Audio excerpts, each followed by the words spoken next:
At least you get in the fights. At least you get in the fights. At least you get in the fights. I put belt to ass, and you can see that's what I do. All right, so listen, no intro needed. This is a special report here on True School Sports. I wanted to just come and give my quick reaction to the news that just came across my desk. It's the news that's all over box right now. It's the story of the day.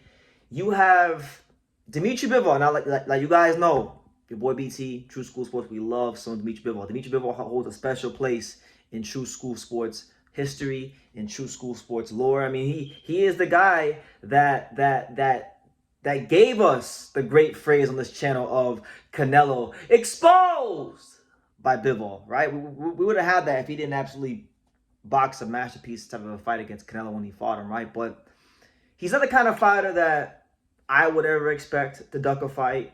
He's not the fighter that I'm sure a lot of you guys would ever expect to duck a fight. And you may think in this scenario, he's not ducking a fight.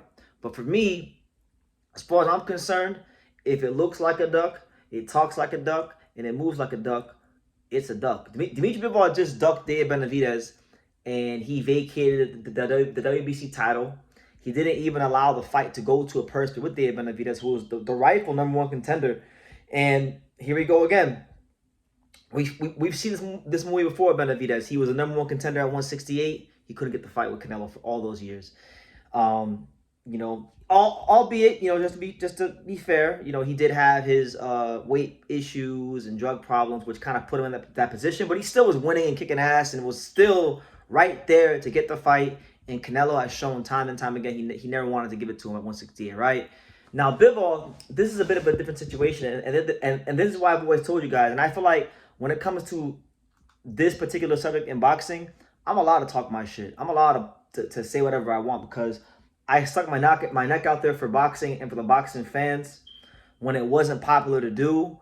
Unlike a lot of people in boxing media now, who are now just starting to wake up the Turki Alalshikh. I told you guys, me, Sean Zattel, along myself, have been the main people telling the whole world what the players of Turki Alalshikh. And I've been telling you guys that all those great fights you were getting, like Benavidez, Bivol 1, Usyk, Fury, I told you guys to enjoy them, as I did. They were great. But I told you guys it was going to be a moment in time, and that moment in time has passed. Riyadh season, Turki Alalshikh, they've moved on to a different phase now, which is why they're bringing in Dana White. And you're not going to get those super cards as much as you want, as you were accustomed to getting at the beginning of all this, right? So that being said, I think this is terrible. We've jokingly coined the catchphrase on this channel of "at least you get in the fights." Say it with me 3 times, guys. 1, 2, 3. At least you get in the fights. At least you get in the fights. At least you get in the fights. Like, you guys kept telling me that when I was just trying to put you guys on game as to the fact that this guy wasn't great for boxing. And now, look, one of boxing's most honest fighters. Benavidez has been, for a while now, one of the most honest fighters in boxing. I mean, he's been fighting top competition. He fought David Morrell. And, like, 2 of the guys he's fought in his last couple of fights, being David Morrell and Demetrius Andrade, those are 2 guys that Canelo had wanted no parts of. Truth be told, he never had any intention of fighting either of those guys. And David Benavidez not only fought those guys, but he beat those guys and beat them in good fashion. So he deserves his shot. And the fact that we got Bivol, like, look, man, you guys know I'm damn near an Artur Beterbiev fanboy. I love Artur Beterbiev, but I feel like their first 2 fights were good. They didn't really produce anything in terms of being great. Like, they were great from a technical standpoint, but, like, as I said, and as me and Sean said when we did our collab, there was a lot of your turn, my turn. Okay, you throw a punch, I throw a punch. You defend, I defend. There wasn't anybody who really imposed themselves on that fight. And truth be told, like, they're both great fighters. They're both pound for pound top 10 fighters. But Dmitry Bivol and Artur Beterbiev, they have that Soviet style, that Russian style. And the way I view those 2 fights, I just seen it as high level, AIBA World Championship final boxing in the pros. So what we're essentially getting is the 3rd installment of the Russian AIBA World Championships. And with all the respect to them, if I could just be ever so blunt for a moment in time, I think I speak for the majority of boxing fans when I say that the better fight to make was Benavidez versus Dmitry Bivol, because it was fully expected before Benavidez fought Morel and before Beterbiev rematched Bivol that the winner of these fights would fight each other for all the marbles at light heavyweight to prove once again who is the best in the division. And you got Benavidez being boxed out because Turki Alalshikh, he wants to play the role of authoritarianism and dictator and master manipulator. And it's just funny, right? And I want to speak on this real quick before I end the video, because this is my initial reaction to what's going on with this whole situation. There will be a live on this. I don't know if there'll be one tonight, but there'll be one at some point.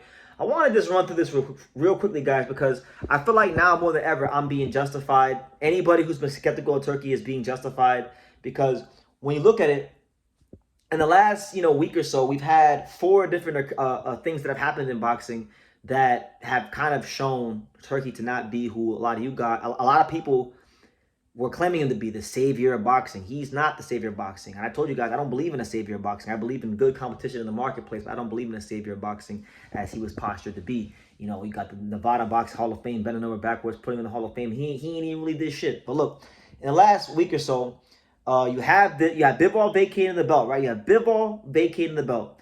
You have Shakur Stevenson, but look, man, Shakur Stevenson, fantastic fighter, but he's a funny character, because Shakur Stevenson, he's out here talking about, I got integrity. I move with integrity. You ain't moving. You didn't move with no integrity. You were the first person to kiss the ring and go to Saudi, and it blew up in your face. So now he's finding out that Turkey ain't who he thought he was. But had he listened to people like Sean Zattel or me or people who really know about boxing, he would have known that he was always gonna be part of some, for lack of a better term, some fuck shit. Like Williams Zepeda, that fight's a fight that should be happening. Shakur, according to Shakur himself, he was offered a certain amount of money, and now Turkey is going back. He's going back on that, and he can't even have direct communication with Turkey because so now Turkey's sending employees to the company to talk to Shakur, and that's frustrating him. So now he want to talk about integrity and being activist, standing for good, when truth be told, he was one of the first to go kiss the ring. You've had Teofimo Lopez going over there. You've had Teofimo Lopez complaining about the lack of promotion for the upcoming Times Square card, which rightfully so. There's been almost no promotion for that fight, no buzz for that fight. The press conferences were whack. He was the only person there trying to promote the fight. So rightfully so, I think he's got a right to complain about there being lack of promotion. And then you have the Times Square card. Apparently, according to Eddie Hearn, it's invite only. So you're only gonna get invited if you're a person of high status or if you're a media member. If you're a regular just boxing fan that wants to go to Times Square and enjoy the fights, you can't do that, because that's not how they're going to have it going down. So all these things that have happened within the space of the last 7 to 10 days. And Turkey was what I always told you guys he was, a fraud, an authoritarian, a dictator. And truth be told, if you really paid attention to him, he don't know shit about boxing. Like, he doesn't know shit about boxing, talent, how to develop talent, nothing. So I'm very... I'll enjoy Beterbiev Bivol 3, when it happens. Like, they're still great fighters. I guess we'll get a definitive outcome on paper. But see, what's funny is, like, I thought Beterbiev won, definitely, at least one of the fights. But there's a lot of people out there in the world that believe that Bivol never lost to Beterbiev. So essentially, according to a lot of people's logic, we're getting a third and unnecessary rematch because Bivol is being made to fight a guy that he already outboxed 2 times. That's the sentiment of a lot of boxing fans, because they feel Bivol won the first 2 fights. But listen, on paper it's 1-1. We'll get a definitive outcome, and we'll get it within a year's time. So, I mean, there's positives and negatives to all this. I just think when it comes to the subject of what's the best for the light heavyweight division, what's the best fight that could be made, because Turkey and Riyadh season were always ran on the premise of the best fighting the best, doing the big fights. And truth be told, I mean, as great as this fight was, Beterbiev and Bivol, what made it big was them being undisputed. One of the belts isn't going to be involved, so we're not going to have an undisputed champion. And really and truthfully, Benavidez is a much bigger fighter in the commercial sense. Commercial value-wise, Benavidez is a bigger fighter than Beterbiev and Bivol. He sells more. So whether it was Bivol or Beterbiev fighting Benavidez, those are bigger. That's a bigger matchup. That's a bigger occasion. But listen, that's my instant reaction. I don't know if they'll be alive tonight.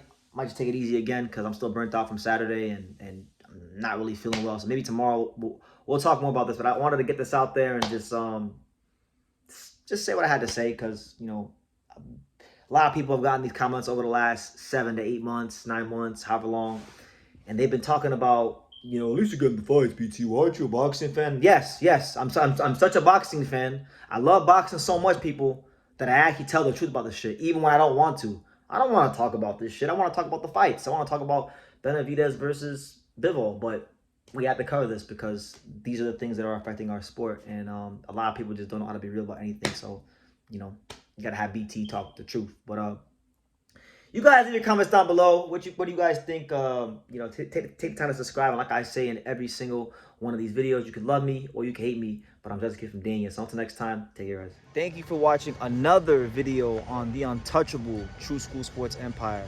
For more great boxing content just like this, make sure you guys click right over here. Keep watching my boy BT put on the best interviews out here.